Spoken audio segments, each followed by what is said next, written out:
વંદે માતરમ વિદ્યાર્થી મિત્રો, આગળના લેક્ચરની અંદર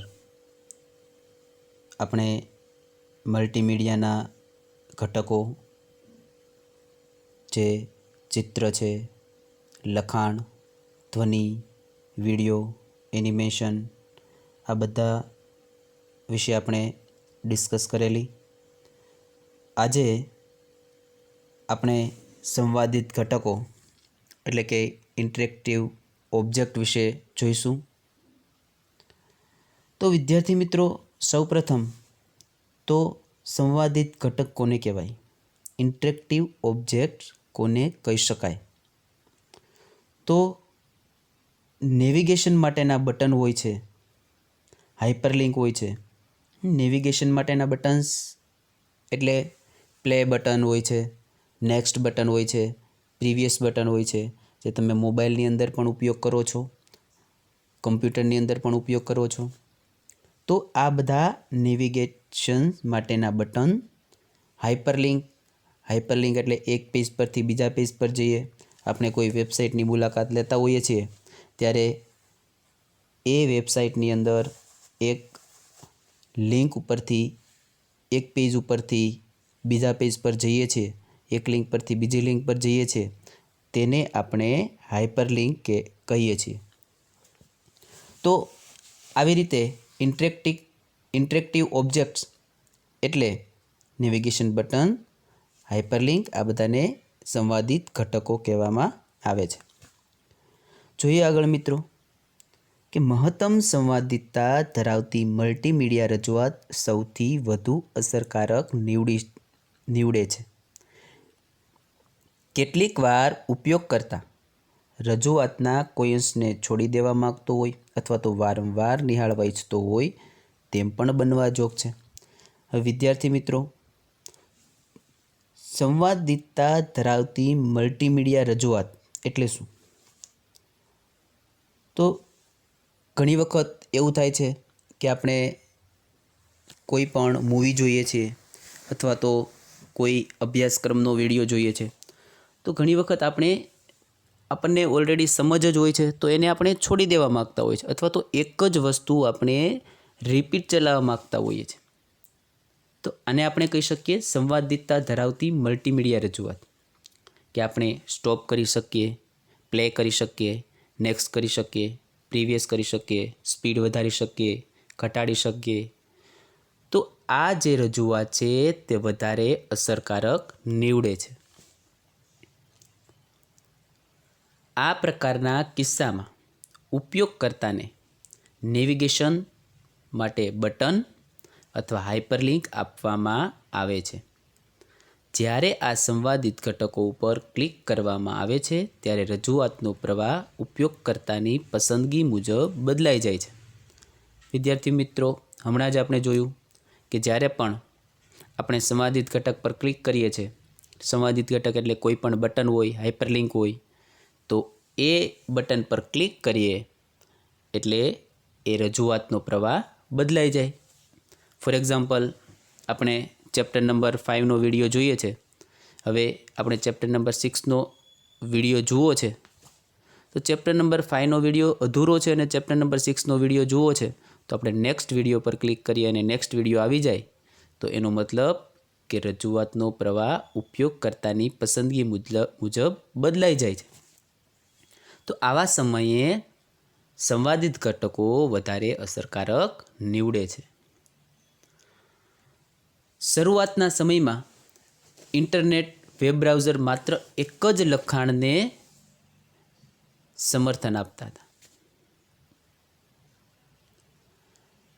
લખાણ પણ એક જ ફોન્ટ અને રંગ પૂરતું મર્યાદિત હતું. વિદ્યાર્થી મિત્રો, હાલમાં આપણે જે બ્રાઉઝર જોઈએ છે, બ્રાઉઝર એટલે શું? તો જે આપણે ઇન્ટરનેટ ચલાવવા માટે જે સોફ્ટવેરનો ઉપયોગ કરીએ છીએ, એ પછી ઓપેરા બ્રાઉઝર હોય, ઇન્ટરનેટ એક્સપ્લોરર હોય, કે પછી મોઝિલા ફાયરફોક્સ હોય, કે પછી ગૂગલ ક્રોમ હોય, આ બધા બ્રાઉઝર છે. તો પહેલાંના બ્રાઉઝર હતા, શરૂઆતની અંદર જ્યારે ઇન્ટરનેટની શરૂઆત થયેલી ત્યારે તે બ્રાઉઝર ફક્ત એક જ માધ્યમ એટલે કે લખાણને સમર્થન આપતા હતા. અને લખાણ પણ કેવું? એક જ ફોન્ટ અને એક જ કલર એક જ રંગનું, વધારે કોઈ રંગ પણ નહોતા, વધારે કોઈ ફોન્ટ પણ નહોતા. અત્યારે તો હાલના જે બ્રાઉઝર છે તે જુદા જુદા પ્રકારે રંગ છે, ફોન્ટ છે, બધા જને સમર્થન આપે છે.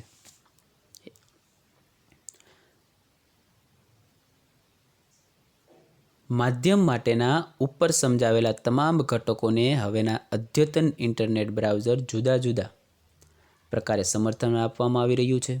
કેટલાક માધ્યમોના ઘટકો પૂર્વ પ્રસ્થાપિત હોય છે, જ્યારે કેટલાક માટે પ્લગઇન અનિવાર્ય બને છે. વિદ્યાર્થી મિત્રો, ઘણી વખત આપણે વેબ બ્રાઉઝરની અંદર પ્લગઇન કરીને એક અલગથી જ, ફોર એક્ઝામ્પલ, ગુજરાતી આપણે સપોર્ટ નથી કરતું તો ગુજરાતી ફોન્ટ આપણે પ્લગઇન કરીએ છીએ, તો અલગથી જ તમારે જે પણ, ફોર એક્ઝામ્પલ, કોઈ ફ્લેશ ફાઇલ સપોર્ટ નથી કરતી તો એના માટે તમે બ્રાઉઝરમાં અલગથી પ્લગઇન કરીને ફ્લેશ ફાઇલ છે તે સપોર્ટ કરાવી શકો છો. તો અમુક ઘટકો છે તે પહેલેથી જ પૂર્વ પ્રસ્થાપિત છે, એટલે કે પહેલેથી બ્રાઉઝરમાં સપોર્ટેડ જ છે. પરંતુ જે ઘટક સપોર્ટ નથી કરતા, જેવા કે ફ્લેશ ફાઇલ હોય, કોઈ વિડીયો સપોર્ટ નથી કરતું, કોઈ ફોન્ટ સપોર્ટ નથી કરતા, તો તેના માટે તમે પ્લગઇન કરી શકો છો અને તેનો ઉપયોગ કરી શકો છો. પૂર્વ પ્રસ્થાપિત મીડિયા ઘટકોનો પ્રોગ્રામની અંદર જ, એટલે કે ઇનલાઇન મીડિયા ઓબ્જેક્ટ, આ એક ટેગ છે. તો આ ટેગ દ્વારા ઉપયોગ કરવામાં આવે છે. મતલબ આ ટેગથી તમે પ્રોગ્રામની અંદર જે ઘટકોનો ઉપયોગ કરવા માંગતા હોય તેનો ઉપયોગ કરી શકો છો.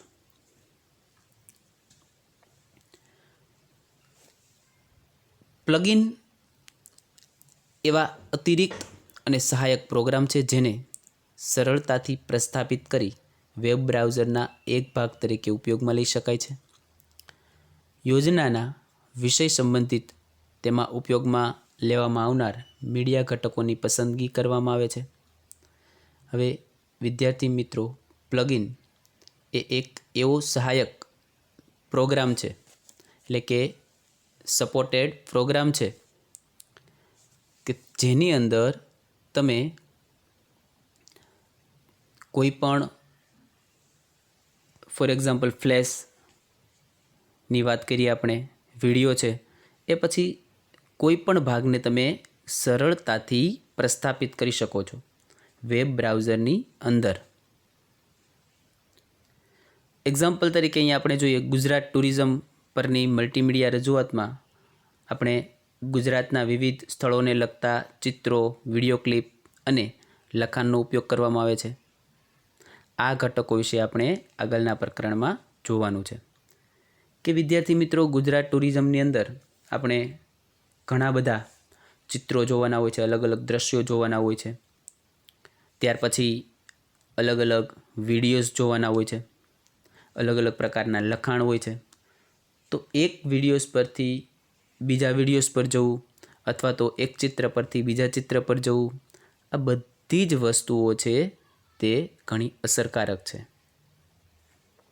તે આપણે પછીના પ્રકરણમાં જોવાનું છે.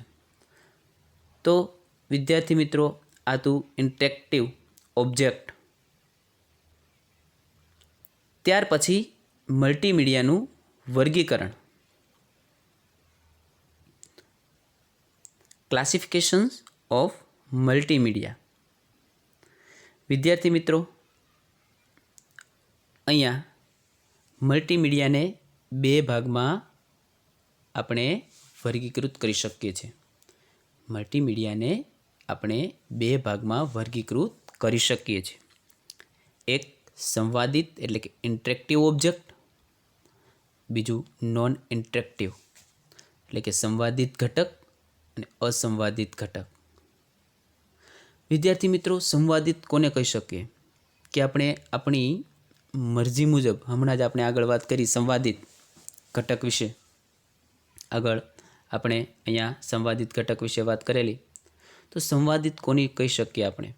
કે આપણે આપણી મરજી મુજબ કોઈ પણ યંત્રને વગાડી શકીએ, કોઈ પણ વિડીયો વગાડી શકીએ, કોઈ પણ ગીત વગાડી શકીએ, તેને આપણે સંવાદિત કહી શકીએ. પરંતુ આપણી મરજી હોય છતાં પણ આપણે વગાડી નથી શકતા, તો આપણે તેને અસંવાદિત એવું કહી શકીએ છીએ. આપણે આગળ જોઈએ એક્ઝામ્પલ સાથે. સંવાદિત જોઈએ પહેલાં. તો સંવાદિત મલ્ટીમીડિયા માધ્યમ ઘટકોનો ક્રમ અને સમય ઉપયોગકર્તા દ્વારા નિયંત્રિત કરી શકાય છે. વિદ્યાર્થી મિત્રો, સંવાદિત મલ્ટીમીડિયાની અંદર જે પણ માધ્યમ ઘટકોનો ક્રમ અને સમય છે, ફોર એક્ઝામ્પલ કોઈ એક જ વિડીયો તમારે 10 વખત જોવો છે, અથવા તો એક વિડીયો છે 10 મિનિટનો છે, તે 5 મિનિટની અંદર પૂરો કરવો છે, 5 મિનિટ ડાયરેક્ટ વચ્ચેથી જોવો છે, તો એનો મતલબ છે કે ઉપયોગકર્તા દ્વારા નિયંત્રિત કરી શકાય છે. ઉદાહરણ તરીકે અહીંયા સંગીતના વાદ્યોનો અભ્યાસ આપેલું છે કે સંગીતના વાદ્યોનો અભ્યાસ પરથી મલ્ટીમીડિયા સીડીમાં ઉપયોગકર્તા તેની મરજી મુજબના જુદા જુદા વાદ્યો વગાડી શકે છે.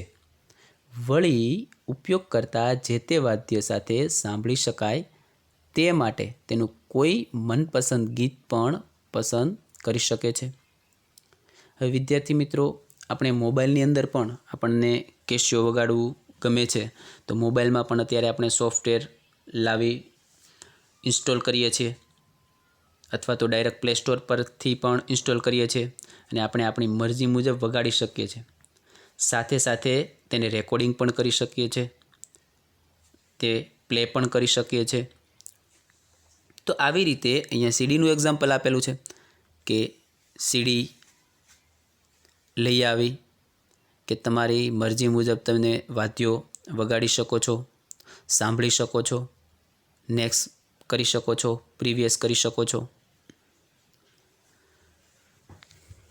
તો આવી જ રીતે સંવાદિત મલ્ટીમીડિયા છે તેનો આપણે ઉપયોગ કરી શકીએ છીએ. આગળ બીજી વાત કરીએ, અસંવાદિત મલ્ટીમીડિયા. તો ટેલિવિઝન છે, રેડિયો છે, વર્તમાનપત્ર જેવા પરંપરાગત સામૂહિક માધ્યમો દ્વારા કરવામાં આવતું સંચારણ એકમાર્ગીય છે. વિદ્યાર્થી મિત્રો, આ જે સંવાદિત મલ્ટીમીડિયા છે તે 2 વે છે, જ્યારે અસંવાદિત મલ્ટીમીડિયા છે તે 1 વે છે. એટલે કે તમે કંઈ નથી કરી શકતા. ફોર એક્ઝામ્પલ આપણે લઈએ રેડિયોનું, તો રેડિયો ચાલતો છે, તો રેડિયો જ્યારે ચાલે છે ત્યારે તમે ડાયરેક્ટ નેક્સ્ટ નથી કરી શકતા, અથવા તો પ્રીવિયસ નથી કરી શકતા. તો આને આપણે કહીએ છીએ 1 વે. તો જે અસંવાદિત મલ્ટીમીડિયા છે તે 1 વે છે. ટેલિવિઝન ચાલે છે, તો ટેલિવિઝનની અંદર ન્યૂઝ આવે છે, તો ડાયરેક્ટ તમે નેક્સ્ટ નથી કરી શકતા, પ્રીવિયસ નથી કરી શકતા, જેને આપણે કહી શકીએ છીએ 1 વે અસંવાદિત મલ્ટીમીડિયા. બીજા શબ્દોમાં કહીએ તો આ પ્રક્રિયા સ્ત્રોત પરથી શરૂ થાય છે અને પ્રેક્ષકોના મોટા સમૂહને પ્રેષિત કરવામાં આવે છે. જેનું આપણે એક્ઝામ્પલ લીધું ટેલિવિઝન. ઉદાહરણ તરીકે ટેલિવિઝન પર દર્શાવાતા મૂવીને ઉપયોગકર્તા નિહાળે છે કે નહીં તેનાથી અનપેક્ષ રીતે નિશ્ચિત પ્રારંભ અને અંત હોય છે. વિદ્યાર્થી મિત્રો, કોઈ પણ ચેનલમાં મૂવી આવતું હોય છે તો આપણે જોઈએ છીએ કે નથી જોતા, પરંતુ એ ક્યારે સ્ટાર્ટ થાય છે, ક્યારે એડ આવે છે, ક્યારે પૂરું થાય છે, આ સમય છે તે સંભવિત, મતલબ આ સમય ફિક્સ હોય છે.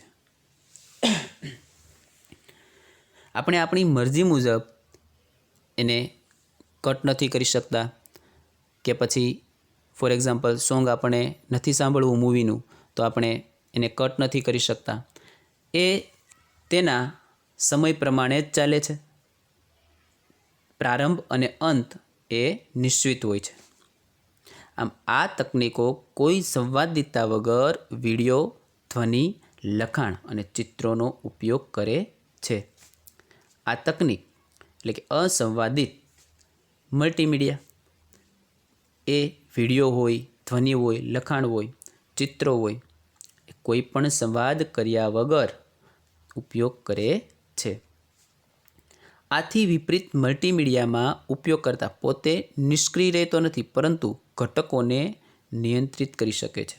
આમ સામૂહિક માધ્યમ એટલે કે માસ મીડિયા અને મલ્ટીમીડિયા વચ્ચેનો તફાવત એ છે કે મલ્ટીમીડિયામાં પ્રેક્ષક ઉપયોગકર્તા બને છે અને સંચારણ એકમાર્ગીય એટલે કે વન વેને બદલે ટુ વે હોય છે, જે આપણે હમણાં વાત કરેલી આગળ મલ્ટીમીડિયાની.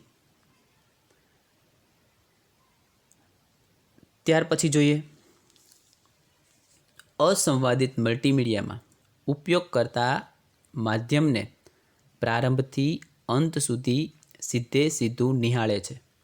પ્રવાહ પર કોઈ નિયંત્રણ હોતું નથી. ઉદાહરણ તરીકે કોઈ નિગમ, કોર્પોરેટની રજૂઆત અથવા મલ્ટીમીડિયાનું પ્રદર્શન, જે આપણે હમણાં વાત કરી અસંવાદિત મલ્ટીમીડિયા, કે તમે કોઈ પણ કટ નથી કરી શકતા કે પછી સ્પીડ વધારી નથી શકતા.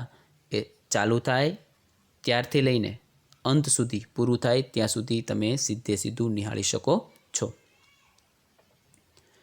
કાર્યક્ષેત્રને અનુલક્ષીને મલ્ટીમીડિયાનું અન્ય પ્રકારે પણ વર્ગીકરણ કરી શકાય છે. મનોરંજન ક્ષેત્ર હોય કે શિક્ષણ ક્ષેત્ર. તમામ પ્રકારની રમતો, મૂવી વગેરે મનોરંજન ક્ષેત્રના મલ્ટીમીડિયા છે, જેનો ઉદ્દેશ ઉપયોગકર્તાને મનોરંજન પૂરો પાડવાનો હોય છે. જ્યારે ઉપયોગકર્તાને શિક્ષણ પૂરું પાડતા શૈક્ષણિક સીડી ટાઇટલ્સ શિક્ષણ ક્ષેત્રમાં ઉપયોગમાં લેવામાં મલ્ટીમીડિયાના ઉદાહરણ છે. વિદ્યાર્થી મિત્રો, એ આપણે પહેલાં પણ વાત કરેલી કે ધોરણ 1થી નહીં પણ અત્યારે તો સિનિયર જુનિયરથી લઈને જ્યાં સુધી તમારો અભ્યાસ પૂરો ન થાય ત્યાં સુધીના અત્યારે માર્કેટની અંદર સીડી મળે છે, યુટ્યુબ પર વિડીયો હોય છે, જેની અંદરથી તમે જ્ઞાન પ્રાપ્તિ કરી શકો છો, જ્ઞાન પણ મેળવી શકો છો, મનોરંજન પણ પૂરું પાડી શકો છો, મૂવી પણ જોઈ શકો છો, ગેમ્સ પણ રમી શકો છો. તો આ બધું આપણે મલ્ટીમીડિયાના ઉદાહરણ જોયા. ત્યાર પછી મલ્ટીમીડિયાના ઘટકો પણ જોયા અને આવતા લેક્ચરની અંદર આપણે મલ્ટીમીડિયાનો ઉપયોગ કઈ જગ્યાએ થાય છે તે આપણે જોવાનું છે. તો આભાર વિદ્યાર્થી મિત્રો.